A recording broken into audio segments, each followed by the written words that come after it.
యాదాద్రి భువనగిరి జిల్లాలో జరిగిన pharma company ప్రమాదంలో మృతుల సంఖ్య 3కు చేరింది. శనివారం దోతిగూడెంలోని ఫార్మా కంపెనీలో రియాక్టర్ పేలడంతో 2 కార్మికులు అక్కడికక్కడే మృతి చెందగా పలువురు తీవ్రంగా గాయపడ్డారు. ఈ ప్రమాదంలో గాయపడిన 11 మంది కార్మికులను ఆసుపత్రికి తరలించి చికిత్స అందిస్తున్నారు. అయితే చికిత్స పొందుతూ తాజాగా మరో కార్మికుడు మృతి చెందినట్టుగా తెలుస్తోంది. మృతుడిని సూర్యాపేట జిల్లా మునగాలకు చెందిన రాజశేఖర్ రెడ్డిగా గుర్తించారు.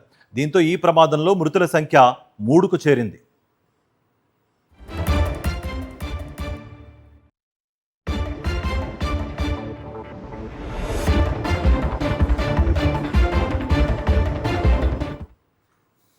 మరోవైపు ప్రమాదానికి గురైన కార్మికులకు ఆసుపత్రిలో చికిత్స కొనసాగుతోంది. ప్రమాదానికి అసలు కారణం ఏంటి, రియాక్టర్లో పేలుడు ఎలా సంభవించింది అనే అంశాలపై అధికారులు దర్యాప్తు చేస్తున్నారు. ఇక ఈ ఫార్మా కంపెనీలో కేవలం 3 నెలల వ్యవధిలోనే రెండోసారి రియాక్టర్ పేలడం ఆందోళన కలిగిస్తోంది. వరుస ప్రమాదాలపై కార్మికుల భద్రత, కంపెనీ నిర్వహణ తీరుపై ప్రశ్నలు తలెత్తుతున్నాయి. తాజా ఘటనపై అధికారులు పూర్తి స్థాయి విచారణ చేపట్టారు.